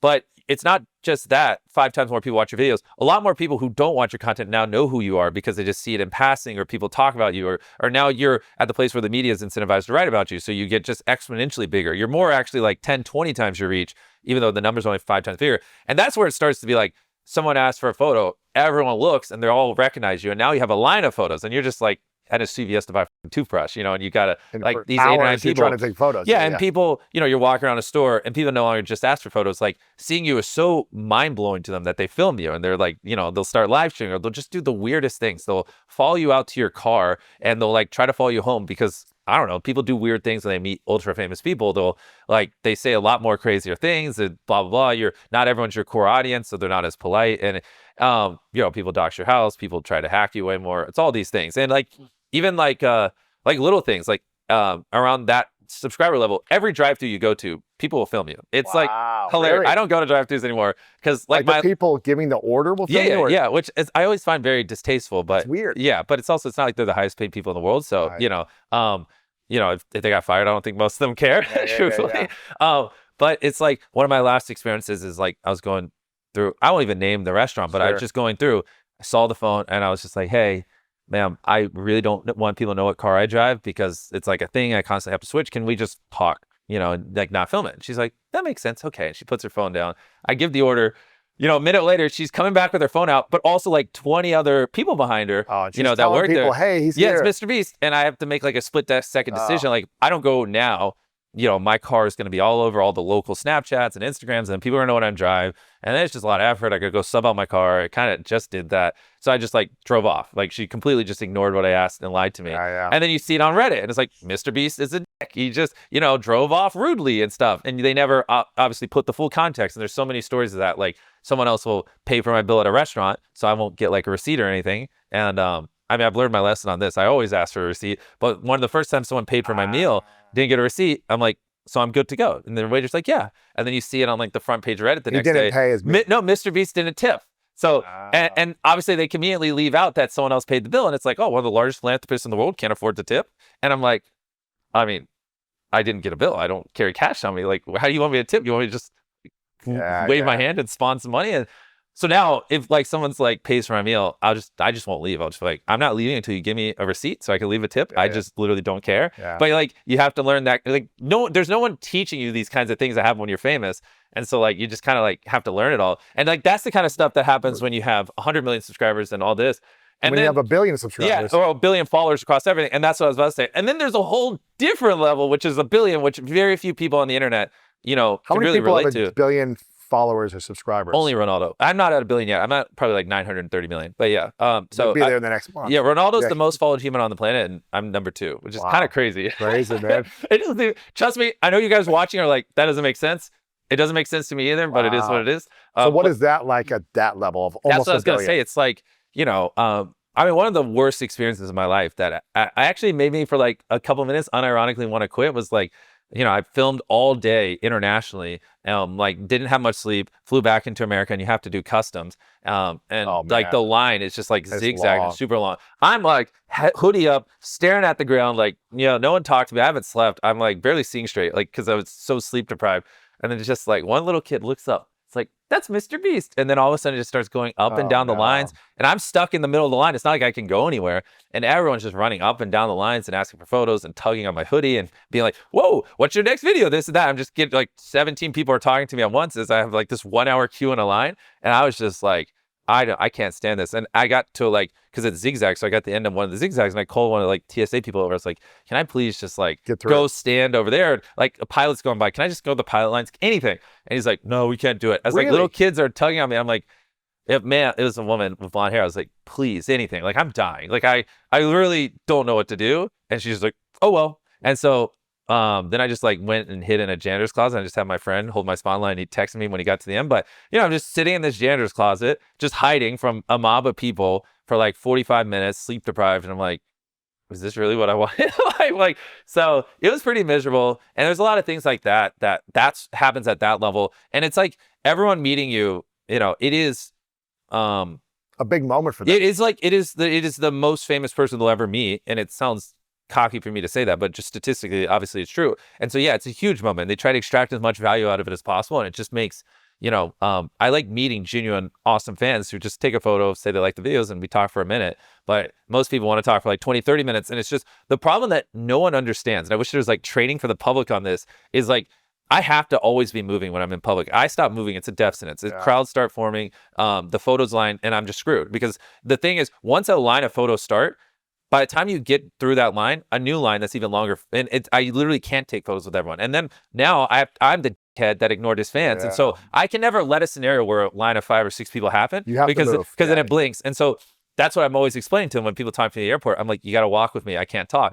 Some people are like, why? Or like, my terminal's that way. And I'm like, I don't know what to tell you, but I got to keep moving, man. I can't stop. And then they think I'm like being a and like people don't really, because they've never been in our shoes, like understand what it's like. And so it's hard because, you know, I also like have to like, the problem, if you let someone else's parents take a photo, oh man, bro, it'll take a minute and a half, 2 minutes. They don't know how to take photos. Well, it's death sentence, because if you're standing there posing for a photo, everyone looks, and because you know, percentages of humans alive watch my videos, a lot of them recognize me, and then the line forms. So I can't let parents take photos. I can't let other people take photos. I have to walk and talk selfie. Yeah, I have to do the selfie, because the selfie I can do in 30 seconds, and I can do while moving, and I can control the pacing and not. I mean, and this sounds like crazy, but this is just the truth. Or if not, I'm going to be called an asshole online because I didn't take photos with the people in line in the line form because I stopped moving, and I have to calculate all these variables when I'm in public or if not, if I just didn't care, like I would every day there'd just be pieces on me about how I'm and so it's just like all those things you got to worry about. Plus, like,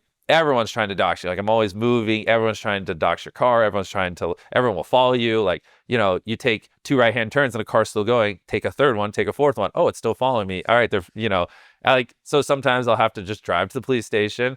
And then people wait for them to leave. Yeah, and then when people are following you in their car, they'll see you pull in the police station. They'll be like, okay, I'll stop. And so I know exactly where the police stations are in most of the cities when I'm driving, because I have to go there, wait. And then the officers are like, what's going on? I'm like, just don't worry about it. They're gone. And then it's like, so there's just so many things where it's just easier just to work all day and not go in public. Number one, we got to get you global entry, so you can walk through security at the. I have that now. Okay, Yeah, I've been needing it for so long, but I couldn't even find the time to go to our local airport to get it, because they make me film so much. But I finally got it. We got you global entry. Get you through quickly. Number two, since you're the second most famous person in the world. Not famous, but I'd say most followed on social media. Because obviously Taylor Swift, Justin Bieber. Yeah. I don't know. I mean, since you're the second most followed person in the world on social media. You did a collab video with Ronaldo. Yeah. Did he give you any advice on fame, success, and how to manage all this stuff? Honest, no. I would have. Well, first off, I want to say, I was like, to his team, I was like, bro, I just need 3 minutes. Like, I don't care if he's walking to the bathroom. Like, he literally is just like practicing. I'm sitting on the sideline. He goes to walk to the bathroom. I film with him, and that's all I get. I'll be happy. I just like, I know my fans like Ronaldo. I'd love to just say hi to him and just film a little bit. But he ended up giving us like 2 hours, which way more than I wanted. And then afterwards invited me to his home. He was very welcoming, very just awesome. Like, did way more than I ever expected. I still don't know why, you know, because he is obviously very busy. Great experience, but no, we didn't really talk about that. It was just, you know, there's a little bit of a language barrier. Sure. So he's super nice, but it's just more, you know, general basic stuff, talking about like football season. I was teaching him a lot and his team about YouTube and exactly that kind of stuff. That's cool. Is there anything you've learned from him just by observing him with this kind of the fame, success? I would say him, The Rock, a couple other big celebrities. My big takeaway is, honestly, they made me feel just more like, when I was talking to them, they made me feel like I was at the center of the earth. Like, The Rock was ignoring everyone that was tapping on his shoulder. He was just really focused on me, and I was like, wow, this guy, you know. If you gave him a $100,000 donation. Well, we played rock, paper, scissors. Loser had donated $100K to charity, but it was like, they're very attentive, and I don't know, they just have an aura, and when they shine it on you, you definitely feel it. Like, you can tell if someone's like acting and like, oh, this guy's a big YouTuber, I need to be nice to him, or like they're really like being genuine and present. Yeah, very present. And I think that's like, I don't know, I think that was like a really nice skill that I'd like to develop, because I'm not always present, because I'm always thinking about the future and stuff like that. But people can really tell. And I left meeting both of them like, whoa, that was cool. I feel really good. And like, I imagine that's what they do with most people they interact with, which, you know, makes them like them a lot more. Yeah, absolutely. You recently got engaged. I did. Congratulations. Thank you. I recently got married earlier this year. Wow. What is the biggest lesson you've learned from recently being engaged? What has opened up for you from this experience? And, you know, letting love in your life and connecting in a relationship in a deeper way. How has that shifted your mindset, your heart, your vision, everything?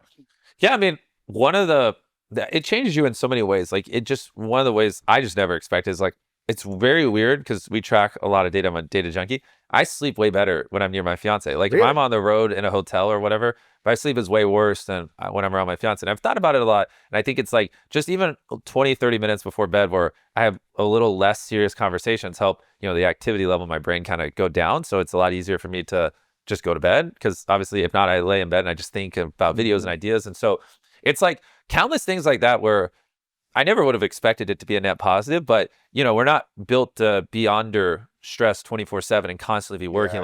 You're supposed to have downtime here and there, but I'm just not good at that. I'm not good at that. Like, so she allows you to do that. Yeah. More. So she really helps, which I thought was going to be a negative. And one of the reasons why I was really afraid of like being super in love, like, oh, is this going to take me away from work? But I actually think it does make you more productive if you have, occasional downtime. It helps you just stay more sane, helps, or at least in my case, sleep better and things like that. Like it doesn't need to be like 5 hours a day, but just like an hour or two with her. It's like, this is a very beautiful woman. I don't need to think about work. And then you come out the other end, you feel much better. So that was a net positive. And That was a good thing for the pie chart of life. Yes. Well, it's hard, man. When you have 500 people that depend on you, I really have to justify every single minute of my life. You know what I mean? And every person in your life. Yeah, too. exactly. Because if not, like, what am I supposed to, like, if we have to fire 12 people, am I just supposed to be like, oh yeah, sorry, I didn't really care, and sorry, screw your family? No, it's like, if we have to fire people, like, I want to know, like, I did everything I could. And so I have to be very like on point with every little thing I'm doing, like even in my relationship. But yeah, it's a lot of net positive like that. And I think she makes me a better person. And I mean, obviously I'm marrying her. My fiance is great because she travels with me and she understands, like, I just have a very hectic life, and, she revolves a lot of her schedule around mine. So we can actually, like, if she was just like, no, like, I'm not going to work around your film schedule, it is what it is. Like, work, right? Yeah, I would see her never. So. What's the biggest lesson she's taught you then? Biggest lesson, she's taught me a lot about the brain because she's a neuroscientist. So she just or just about life or anything. Yeah. Like the biggest lesson she's taught you. I'm less. It's hard. Everything keeps coming to my brain because sometimes she'll just say something about the brain. I'm like, how do you even know that? Or what's the thing you love about your fiance the most? I love that she's always reading books. She has a very large like desire to learn, which I can't be around someone who's stagnant because of and so that's one of the hottest things she does is read a book. Like it's like weird to me. I'm sure like most guys don't relate to that, and they would say something completely different, like wear a bikini or this or that. But in my case, like, I don't remember what her last book was. But she's always learning. She's just always reading. It's usually like the most weirdest books ever. But it's cool because she just likes learning. And then the other thing that is weirdly attractive is we like a lot of the same content. So it's like very frictionless. Like she watches the shows I watch, and it's not because she's trying to impress me. It's just that's what she genuinely loves. So we watch the same stuff, which is typically more documentary side. Like I don't know, we watched something that Joe Rogan recommended, like Planet of the Apes, or not that. There's like some documentary of chimpanzees deep in Africa. We loved it. And it was so great. I know so much about them and how they form groups and how they're like, mini versions of humans and how they operate and the hierarchy. And I loved it. And I could, obviously she loves it too. And so just always learning stuff like that, I would say above anything else, because I love learning. And if I was around someone who's like, no, we need to watch, what are those like Drama of Housewives or whatever those shows are. I just couldn't. I literally could not. And so it's great because it's very frictionless. Everything we do together, I would say it's just, I keep coming back to the word frictionless because it's so important to me, because in the limited downtime I have, I don't want to have to make trade-offs and do things that I don't want to do. Yeah. Everything we do together and everything we bond over, we both deeply enjoy, which is like what really makes me feel like I hit the lottery. Because obviously she's very beautiful. There's a lot of beautiful women in the world, but to have someone who is beautiful, that has a lot of traits that make me a better person and is very frictionless, that's why I'm like, okay, this is like 1 in a trillion. That's beautiful, man. There was a great documentary about you on YouTube. I think it was like 3 or 4 years ago. And I encourage everyone to go watch it because it was really cool sharing your backstory. And I know your mom's a big part of your life as well. And she really kind of raised you and helped nurture your development. What's the biggest lesson your mom has taught you? Oh boy. Well, I mean, a lot, especially early in the days. It was me, my mom, and 2 of my friends. So once I started making some money, she taught me about taxes. She taught me about this or that. It's funny because me and my mom just grew up with completely different worldviews. Like, obviously for her, it's you go to college or you're poor, right? That's what she was always taught. She went to college and she worked in the military for 20 plus years. And so she was very like, she was even the warden of a prison overseas. Like she's like very successful, but very by the book, obviously, because she's decades in the military. Follow the rules, this or that. You're like, break all the rules. Exactly. And so we were polar opposites of just wavelengths and the way we see the world. I mean, it couldn't, especially when I was younger, couldn't be any more different. So truthfully, there was a lot of friction between us constantly, because like me not going to college was like basically saying to her, like, I just want to be homeless. Like, you know, you're going to be worried about me forever. And like me wanting to take all these risks is like crazy, because my parents were over leveraged in 2008. And so they lost everything. And they literally had to file for bankruptcy. So she's been through bankruptcy and she knows like if freaking sucks, and she's been at rock bottom. So seeing me, you know, when I start making tens of thousands of dollars a month, spend it all every month and just keep going all in. She's like, no, you're going to end up like we did. And you don't want to go through. So every step of the way for, 10 years, I don't want to study. I don't want to do this. I want to chase this dream that your brain can't, like, it's like the equivalent like of you saying you wanted to be, or you having a kid and your kid's like, I want to be a professional lion. You'd be like, what the does that mean? But that was the equivalent of me telling my mom I want to be, she doesn't even know what YouTube is. Me being like, I want to be a YouTuber. Like, it's literally the equivalent of your son going, I want to be a lion. Like, it's like her brain physically couldn't compute what I was saying. And so we were so far apart. She thought you'd be broke and pouring on the streets. She couldn't even comprehend what I was thinking. Like, and then, and she didn't want me to go through a lot of the mistakes she learned and blah, blah. But eventually, after, many, many years of it, many years of me saying, I'm going to do this, and then it happening, and eventually she just got to the point where it's like, you know what, I just trust you. And that's when our relationship got probably 100 times better. And I don't blame her for it. Like, I think 99.99, I think every mom in the universe would have probably handled things much worse than her, because it's not like we had tons of money growing up, and everything she was saying is because she wanted what was best for me. It's not because she was trying to hold me back. But there was some turning point where it went from like her basically crying because she was like, please, I don't want you to like go bankrupt, to like, it just switched. And she would just start saying, I trust you. I think this is a little deranged, but I trust you. And I'd be like, let's go, let's get it. Yeah, like there was one point where she was like so worried about it, because again, she went through bankruptcy, that she like took $10,000 and hid it. It was in my name. It's not like she stole it, but just in a bank account I didn't know about, because I don't really have access to my bank accounts because it's too much time. I just go, how much money do we have? And she just tells me, especially when I was younger. And she just did that as like a rainy day fund. So my son's never actually homeless. And then I like eventually found out about it. And I was like, oh, that's perfect. I can like spend a little more on this next video. And I mean, I've never seen her cry more than that. She's just like, you can't take this. Like, I need this money so I can like sleep at night and know you're good. Gosh. And like, my brain didn't register any of that, because like, I'm just like, what do you mean money means to make videos? And I'm like 21, and like, I'm like, why would we save money? We can make better videos. And I eventually convinced her to give me the money so I could go put it into videos. And it's like, it was crazy. I wish we had that kind of stuff on camera now that it's over and we have a great relationship to laugh at, because it was like, sure. It was pretty crazy. So what would you say is the biggest lesson then she taught you through kind of your whole journey so far? I mean, just that, parents have different worldviews than their children. And, just trust me, it's like, I guess really that, I mean, obviously, I don't know why, like, I don't remember much when I'm younger. Like, my life in my head really started when I started making YouTube videos. Before that, I don't really remember much. So I'm sure there's a lot of stuff. Obviously, she's my mom, tons of stuff she taught me, but I don't know, like, all my memories are just making content, which is not a good thing. I think I might have Alzheimer's or something's wrong with my head, but it's like when I try to go before 11, it's like kind of nothing really exists.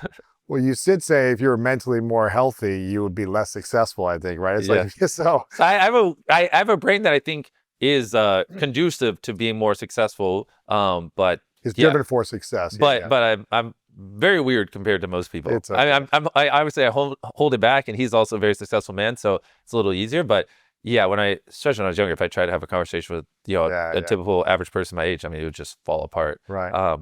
Like very quick. I'd just be like, South Park. Okay, can we talk about something fucking important? Do you see yourself wanting to be a dad in the future sometime? Yeah, 100%. I love mentoring people and helping them, and it would be so awesome to have a boy or girl and just be able to mentor them into whatever they want to be successful in. That would be a lot of fun. Just not anytime soon, because I don't have time. So I want to be a dad when I could. But you didn't think you had time for a girlfriend or fiance. A fiance, yeah. You didn't think you had time for that. Yeah, but this is a bigger and it's made your life better. Yeah, but this is a bigger bet, because it's not like after a year if I'm like, oh, I don't have time, I can throw it away. Of course. I want to be sure. So it'll probably be like at least another 6 or 7 years Think because so? yeah, like I don't want to have a kid and then not be present, you know? Okay, yeah. Because then what's the point? Why even have a kid if I'm not going to be Well, involved? in 6 or 7 years, I don't think you're going to slow down. I Yeah. think you're going to have like this massive enterprise. I don't know, Bigger. but I do know for a fact of not having kids unless I think I could be a good father. And right now, factually, I don't even have enough time some months to like sleep. So I just would not be a good father. So whenever that inflection point hits, I'm going to start popping them out. Yeah. Okay.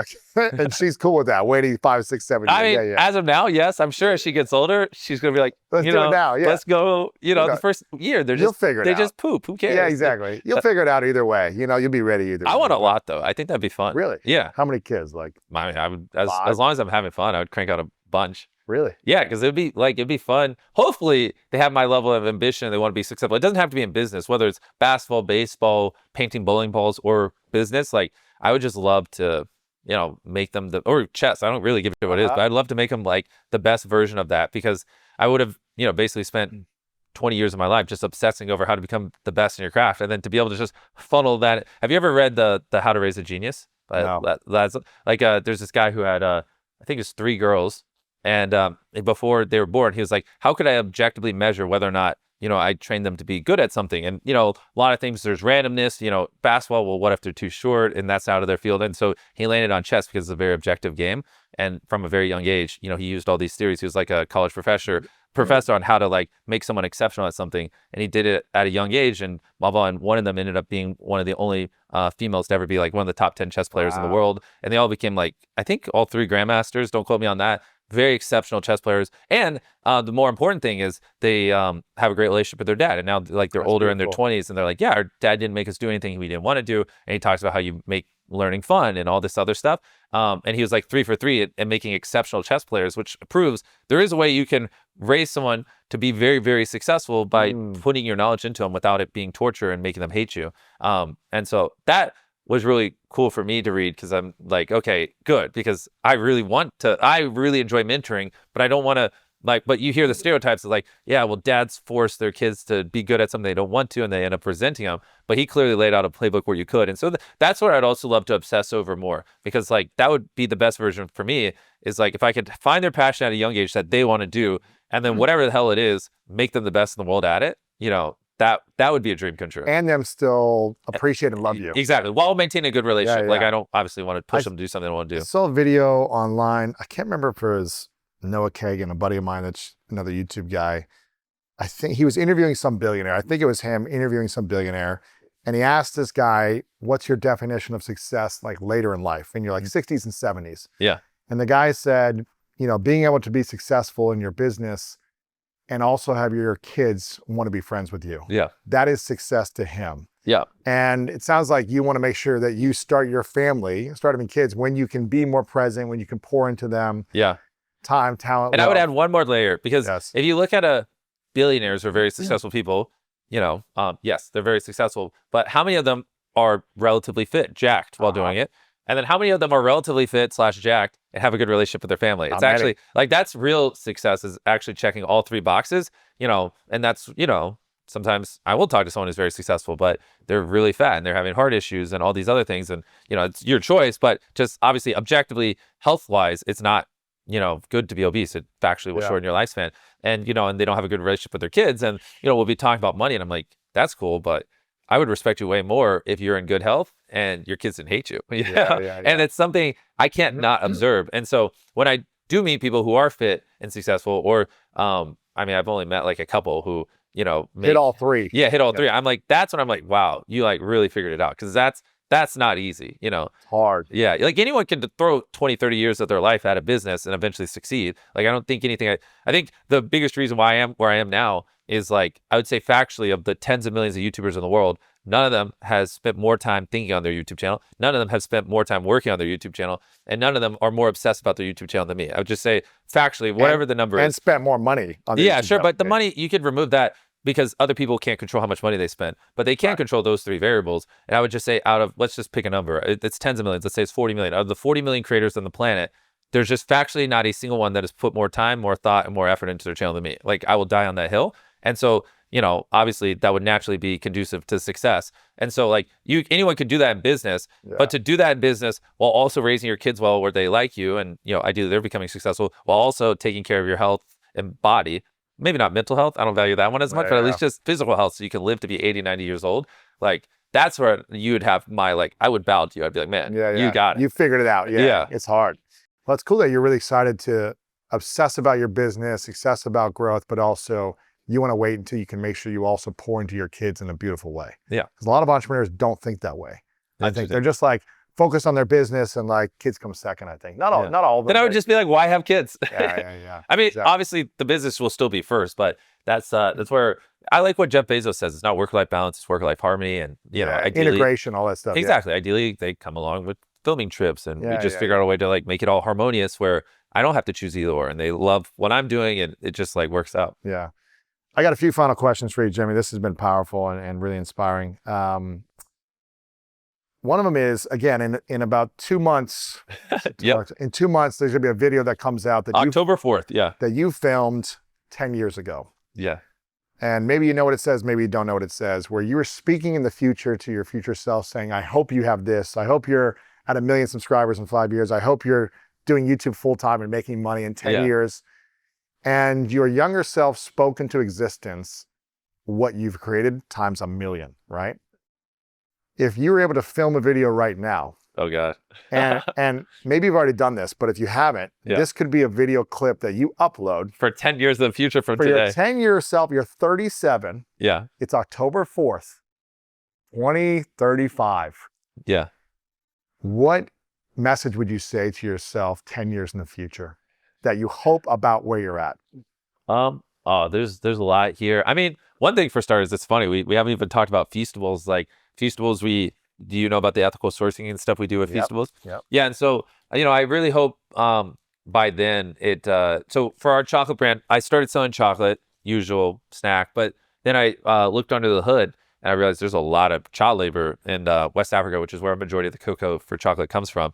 It's like 70% of cocoa comes from Ghana and Cote d'Ivoire, and 46% of households that have children, those children work in child labor on cacao farms. It's like crazy. There's over 1.5 million kids in illegal child labor over there. And I was like hearing all that, and I was like, okay, well, surely there's like a supply chain where I just pay a little premium, and I don't have a little kid working on my farm. Like I'd rather not get rich on the back of a 12-year-old working on a cacao farm. And everyone's like, no, it's not possible. And I'm talking to all the biggest suppliers and all the biggest chocolate companies, and they're like, no, it's just, if you want to sell chocolate, you use child labor. It's just kind of how it works. And I'm like, that seems, everyone, like, Does that seem fair? yeah, I was like, everyone in this boardroom, you're all just like, that's like a consensus, and you just don't even care. And it's like, no one really cared. It's like crazy. They're all just like, it is what it is. Like, it's, one of the laws of thermodynamics. I'm like, okay. So that set me down a rabbit hole, and that's why we pay all our farmers a living income reference price and blah, blah. I mean, I could talk about this for hours, but we use fair trade certified beans, and we have people routinely audit, remediate child labor on our farms, blah, blah. And so it's, I mean, I don't know of any other chocolate company in America that's more ethically sourced than us. And so my big goal right now with Feastables is to get it where it's doing $1 billion a year profitably while being ethically sourced, because one of the things a lot of these bigger chocolate companies fall back on is like, well, yeah, you can ethically source it when you're small, but we scale of that. Yeah, we sell 1 billion chocolate bars a year. Like, Wow. bro, that's different. So, I need to get scale. And then they'll be like, well, if you did it at scale, it wouldn't be profitable. We have fiduciary responsibility, blah, blah, all these excuses. So now we got to be profitable, and we got to do it while being ethically sourced. And then it's more powerful, because then I can go to them and be like, no, this is factually possible. You just don't want to, right? But right now they hide behind the complicated veil of it's not possible. It's not like, oh, if you guys just paid an extra 3 cents a bean or whatever, a metric ton, whatever the conversion is, these kids there's literally no option. So they're able to hide behind the ambiguity, and they're not incentivized to set it up and fix it themselves. So I really hope I could build that and build a way where, if we really nail it on Feastables, where one day we can help other companies source their cacao through us, cool. and just be like, yo, like, here it is. It's like a thing. You're choosing not to, but just so we're on the same page, it's not because you can't. You just actively are choosing to use child labor because you're a cheap, what I mean? Yeah. And be able to like look a chocolate exec in the eye and say that would be awesome. But I mean, it's obviously a very complicated thing. And because you're talking about, like, there's hundreds of thousands of farms, right? It's not like a lot of these are family owned farms and smaller. It's not like there's like, 1,000 mega plantations. And so it's like very granular, very boots on the ground, and you have to trace it. And then there's all these other things. Like, so we work, well, like I did masterminds on YouTube when I got into this. I was like, okay, who are all the people in the world that are, Interesting. ethically sourcing cacao the most. Started doing masterminds with them. One of the top ones is Tony Chocolonely. A lot of people in Europe have probably heard of them. That's where like the three things we do, like that's what they do, and that's where I learned a lot from. Like I wouldn't be anywhere near as far into ethically sourcing as I am if I didn't meet them. And like one thing they do, which we do because we have a joint supply chain with them, because at the start it's much easier just to use their supply chain, is they literally will scan the size of the farm. And because since we pay the premium for ethical source cacao, neighboring farms will go throw their cacao that does have child labor in like the bins and stuff to get the premium, and like people would pile it. So they literally track the radius of the farms they work with or we work with, and then if they submit theoretically more than the maximum yield is physically possible per hectare, then like that sets off a red flag. Like that's how in depth we're going. And it's like, yo, like you literally couldn't have grown this much. Like, just tell us, like, who put cacao in here? Like, it's just like, we can't take this, And so it's like going that far where no one in the world would even know. Like, you could just turn a blind eye. A guy submits 3 times the theoretical yield of a farm. Who's even gonna know that? You know what I mean? Who's gonna go measure the farm, see what the output is, and then know that this farm, we could get away with it. But that's like how granular we're going. And so it's no joke. It's a lot of work. But hopefully, 4 or 5 years from now, or in 10 years, then, what do you predict for Feastables and your YouTube channel? Well, yeah, that's where with Feastables, I hope we hit those 3 metrics. I hope other people are using, or, we're helping other people ethically source their cacao. But it's just not stopping there. I mean, there's so many things I want to do. Like, obviously, hopefully we have like dozens of hit shows that aren't just MrBeast, like our own version of The Voice or Shark Tank and a bunch of other unscripted shows that eventually we move into scripted shows because, our media division needs to keep growing year over year. Feastables grows year over year. And another, this would take me hours to answer. Another thing we've been working on recently is there's no way for like large brands in America to like deploy capital, like large sums of money into brand deals for creators. Everyone knows, like, instead of buying an ad, like a YouTube ad that's skippable or an ad on different platforms in the middle of a video, it would convert much better just to pay the creator directly to promote your product. But, if you're a big blue chip brand that deploys 100 million or whatever your budget is, go through an agency and this and then but even then there's no agency that can do it at scale, right? If you wanted to, if you're one of the brands that spend $1 billion a year on advertising, you want to deploy, let's say, 75 million of it in a single year into brand deals with creators, you literally can't do that right now. Especially if you wanted to actually reach a certain target in demo. So you wanted to reach women between the age of 20 and 30, right? You're not buying my video, right? And once you get after the top 10 creators, like brand deals start to fall down to like 100 grand. And so like that would be whatever, 700 brand deals. And most of them, brand deals would end up being $20,000, $30,000 or whatever. And so you're talking about facilitating thousands of brand deals a year. There's no CMO, there's no agency that can handle that kind of throughput at scale, especially not even for one company. Now, if you had multiple ones. And so that, I think, is a very important thing because it'll allow creators to make more money, which I'm very passionate about. It'll also allow big brands to just get better ROI on advertising and reach this new frontier. Because are you going to build a platform? Yeah, so that's what we've been working on and have already started facilitating. Jimmy. And so I think that will be one of the bigger things we do. Yeah, because it's just a no-brainer. Every CMO I talk to that has these giant 9-figure budgets wants to deploy 8 figures into creators. They can't do it. They can't. Yeah. Or they do, and it doesn't convert well because it's not data backed. And it's not tracked. Yeah, and so we That's exciting. Yeah. So it's multiple other stuff like that. Like I love building businesses and I love making content. Those are the 2 things I exist on this planet for. And so hopefully the YouTube channel is doing better than it is now. We have a bunch of hit shows and, we leverage that attention to, start a child or grow Feastables, get kids out of child labor, grow whatever our creator marketplace ends up being called. And we're helping creators make more money and brands deploy ads more efficiently. And it's like ideally like 4 or 5 or 6 businesses that are, hopefully doing over $1 billion a year each. And they're like net positives and they're growing year over year. That's amazing, man. Okay, I have 4 final questions. I'm going to try to get through them fast for you. So I know you got to get some sleep, man. You've been going all day. Let's hit it. With all the impact you've had on all the lives over the last decade and the people you're serving, specifically through TeamWater and all these different things, is there a person or a moment or a memory that hit you the most? You mentioned like you saw a woman walking with water like an hour. But was there like someone that you gave 1,000, 10,000, 100, or you impacted in some way that you're like, wow, this really, I remember this one? Because you can get kind of not numb, but you do so much good. Yeah, I'm very much numb that everyone's like, you're amazing. Like, oh, thank you, you changed my life. But is there one person or a family or a mom or someone that you're like, who was blind, who saw that you're like, wow, this really touched me? Is there one of those memories you have? It's definitely, or not, bro, we've helped so many, like literally tens of thousands. But if I had to pick, which is very hard, it it would probably be when we built wells in different countries in Africa, because those are like, water is just so essential. And like, and like I said before, like if water has bacteria in it and stuff, it just affects their lives so much. And sometimes like building the wells really isn't even that hard. Like you bring the machine out, you dig it down, it's like 15, 20 grand. You could just, like, if you've put it in the center of multiple communities, like you can fundamentally change the entire future of thousands of people.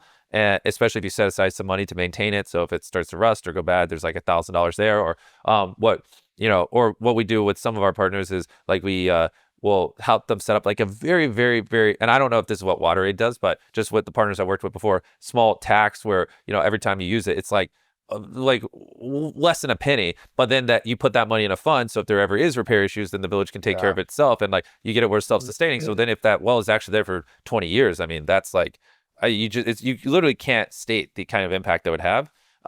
So yeah, it would say when we build wells in Africa, or honestly the stuff we're doing in Ghana with Feastables, because it's just even like one of the things we're working on now, like, because I mean there's no stone we won't turn over, is there's some data that shows like I was looking at school attendance data in Ghana and Cote d'Ivoire, and when you make sure I say these stuff accurately. Like when you do a school feeding program, there's one school where every Monday, Wednesday, and Friday, they'd give the kids a free meal. And it's not like it's high quality. It's just like, nourishment. Yeah. And like the attendance on Monday, Wednesday, and Friday would be like 40% higher than Tuesday and Thursday, because parents would know, hey, if I send my kid to school today, at least they'll be fed. And so, with some of these, because we're doing everything we can to get kids off the farms, we set up feeding programs at certain schools near our farms where it actually lowers the child labor rate quite a bit, because if the parent will way more higher probability of sending the kid to school if they know they're going to get at least one meal when they go there. And like one school, when they heard that we were going to start a school feeding program, like the weeks leading up to it, like over 100 kids enrolled, just because they heard that there was going to be free food there. And because it's like a community that farms cacao, most of those kids were obviously, if they weren't going to school, they were working in child labor on farms, because that's just what the community does. And so that one also is pretty crazy, because I see these kids in school and learning, and it helps break like the cycle of, well, if they never got an education, they're just going to do what their parents did, which is they're going to work on cacao farms. And if not seeing changes, farmers make less than $1 a day on average, because big chocolate is very cheap and don't pay much. And so, if they don't get this education, they're just doomed to making less than $1 a day. And it's like pretty brutal. But then, you do the things we're doing for ethical sourcing, plus you start a school feeding program, and that fundamentally like will change their entire life. If they have education, they can get a different job in something that, pays more and blah, blah. And, so I'd say it's a tie between those two things. Okay, cool, man. Changing lives, man. What is the thing about you, Jimmy, that most people don't understand about you? Yeah. That you feel like you wish they knew more about you? Something maybe you feel misunderstood about, or wish they, maybe something you don't talk about publicly that you wish people knew more about you? That's a great question. I wish people knew more about, I mean, we talk about it a lot on this podcast, but not everyone watches the podcasts I do. Obviously 99% of my viewership just watches my videos. And I would say, I don't think people realize just how hard it is to do what we do. I mean, it is nonstop all day, every day. Like there's a reason why no one else does what I do, and it's because it's hard. It's really, really hard. It's like, especially most people, once they make a couple $1 million, they're like, why would I work that hard? I'll just like I'll keep working, but like I'll enjoy my weekends. I'll sleep 9 hours every night. I'll like be happy. Like, and that's where you notice like an effect where like creators will go like this, like exponential growth, and then they'll kind of teeter off, because it's like, all right, like those are the people who are particularly money driven. And then once they start to come into that money and they hit their number, they're like, why am I going as hard? They weren't doing it because they loved it, or because they wanted to win, or blah, blah.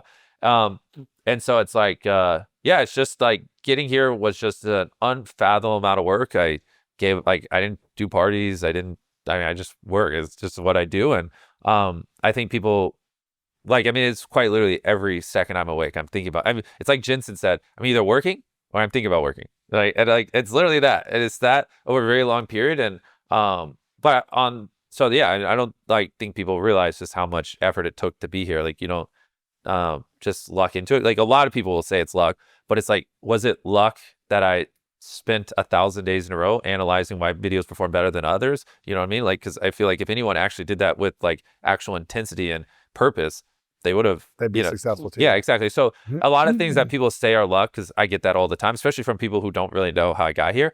I'm just like, point to one person who's put 1/10 of the amount of time into this that I have, and didn't become successful. Yeah. Like you can't, I'm like, it's like the saying is like it takes 10,000 hours to master something, but I think the saying should be it takes 100,000 hours to master something. Because like, what is 10,000 hours? If you do 10 hours a day for 365 days, that's 3,600 hours in 1 year. So you're saying it just takes 10 hours a day for 3 years to master something? No, you could do something 10 hours a day for 3 years, come out the other end. I did. It took me 7 years before anyone started watching my videos. It's not 10,000 hours. It's like, I mean, to be a little more reasonable, it's probably more like 30, 40,000 hours. You know what I mean? Like there's a world before I'm 40 where I'll be 100,000 hours deep into this. You know what I mean? And like no one else in the world will be able to say that about their YouTube channel and creating content. So yeah. But on the flip side, I think that's just how I'm wired. And I also don't think that kind of mindset works for everyone. Like, there's like people who, for whatever reason, we're just like, our brains are like, winning is the purpose of life and winning is fun and winning is why I'm here, and I have a brain like that. But other people, obviously, it's not, and it's fine. So if that's not your natural mind state, you can't force it. But yeah. Is it, when you say winning, is it more about winning and having the biggest channel and platform, or is it more about winning, making the most money? Is it about winning, making the most impact on people? Is it about all of it combined? That's the thing. Everyone tries to, this is what you'll see, especially with public figures, everyone tries to boil their motivations down to one single thing, but we're not simple creatures. You can be motivated by multiple things. And when I say this, it's like weird to some people. I don't know why like this isn't said more, but everyone will be like, that person's motivated by money. But then if you dug deeper under the surface, you'd see, no, actually they're motivated by money, yes, but they also want money so they can take care of their family. They can spoil their kids. Yes. So they're technically motivated by money and family, and they're motivated because, this gives them purpose. Like if not, they feel depressed when they're not working. And then you'd be like, well, actually they're motivated by like 6 things, but no one ever goes, that person's motivated by 6 things. And we all like to simplify it like this. So for me, like, yeah, winning is obviously having one of the biggest channels ever. It's also being able to, a lot of my friends and family work for me. It's being able to take for them. It's take care of them. It's being able to take care of all my employees. It's being able to do something that is mentally stimulating and challenging. And I could go on and list 30 reasons why. But the thing is, all 30 of those things point back to winning. Winning allows all of them. But I'm sure some people will hear this and go, okay, he's just motivated by money. Oh, he just cares about numbers, Yeah. No, it's a lot of things. Yeah. Many things. There are something you said earlier that I know you're really passionate and excited about, which is Beast Games. Yeah. And it was a massive hit. It hit all these world records, most viewed show ever on Amazon, all these different things, biggest game show, cash prize, all these different things, right? And you crushed it, and yet you lost money. Yeah. You lost money, but you learned so much. Yeah. What was the biggest lesson you learned from season 1 that you're going to take into the next few seasons? Yeah. So yeah, like he said, Beast Games is our reality show where we got 1,000 contestants, most contestants of any show in history, double what anyone else had. Learned why. It's a lot to manage that kind of people. Largest cash prize in history, largest sets in history. We were just like, what if you make a reality show, but just we broke almost 50 world records filming it. So but everything is a world record. People loved it, resonated. But it's like for the show, we built a city. Like we literally went to a field, it's nothing, built a city. It's crazy. So I learned a lot about building cities. Obviously, I had never built a city before, so there's a lot of wasted money. You need this, you need that. Exactly. And even little things like there are things that were out of our control. Like when we were filming in Toronto, there was the worst rainstorm in 7 years. And so that cost millions of dollars to fix because it was just like the sets were flooded. Even our ones inside the studios, the water level came up so much that it went in the studios and blah, blah, blah. So there's stuff like that out of your control. But then there's stuff in your control that I'm just ignorant on, like building a city. Some of these sets were, just monstrosity. Like we were, like one of our sets was over $10 million, Holy cow. Where we had 1,000 trapdoors at the intro. They all drop in? Yeah, because that's the world record for most trapdoors ever on a set. The world record for most towers on a set. It was like world record for most people eliminated in a show. In a single episode, we gave away the most money in episode 1 ever. It was a bunch. And so obviously learned a lot about building 1,000 trapdoors and things like that. So just because there was so many things that had never been done before, it's just kind of like, you don't really know what could go wrong until you do it. So we learned a lot of lessons, and I think hopefully our season 2, I don't know, just cut it out if they tell me. I think I'm allowed to talk about it now. We just wrapped filming season 2. Obviously, did not lose money. That's good. And did a lot better job because we learned our lesson, and But it's if you're, what can people expect for season 2 without giving away the secret? Bro, I can tell you right off the bat. In season 1, there was a little too much randomness. Like there's some games where it's not the best person moved on. It's like it was a little bit of luck. People didn't like that. As most people were fine with it, but the people who complained were like, I would want to see the person who wins the largest cash prize in history be the person who deserved it, not a person who got lucky in a couple of games. So we made things way more skill-based. And then it took like 4 episodes where you really, because we had 1,000 people, where you really got to know and get invested in people. Whereas most shows, like that's what they do episode Right one. away. So, Yeah. so instead of we have less contestants, and this time we're just way more focused on like having you get to know them and get attached to them earlier, which is kind of obvious in hindsight. So I honestly, like, those are the 2 biggest things. We're just more skill-based, getting to know the contestants more, and besides that, people loved it. You know. Wow. Season 2 is going to have more money, I'm assuming, too. You probably can't say it, but there's probably going to be more money, There's more a supplies. lot of money given away. A lot of money given away. And did you learn some things for season, hopefully 3, 4, 5? Yeah, exactly. I mean, just like our YouTube videos, you could go back and watch all our videos in reverse order, and you'll see every single video something improves. Every time you make a piece of content, because there's no such thing as perfection, there's always stuff you can learn. This is a question. We asked you what 10-year in the future self would tell you, what you'd tell your 10-year in the future self. Yeah. But I'm curious if you get to, if you get to win at every area of life for the rest of your life, and you get to live as long as you want to live, but for whatever reason, it's the last day on earth, and you've achieved everything. Every dream that you've said you want to accomplish, it happens in the future. Okay. Friends, family, love, kids, money, success, it all happens. Okay. But for whatever reason, on the last day of your life, way in the future, all of your content is erased. Oh, God. Hypothetical. Oh, you're going to... Hypothetical. Okay. And no one has access to your content anymore. But you get to leave one final message, one final video that they would have access to. And you get to share 3 lessons to the world of everything you've learned. Yeah. It could be about money, life, business, anything random or meaningful, whatever. What would that final video be with 3 lessons? I wouldn't even make it 3. I'd just make it 1, which I think most people need to prioritize more. And it's the reason why I am here. It's what we talked about earlier. You are who you surround yourself with. The 5 people you talk to the most are going to determine how successful you are, how unsuccessful you are. They're like, I went through a stint where I had a couple of friends who were into cars.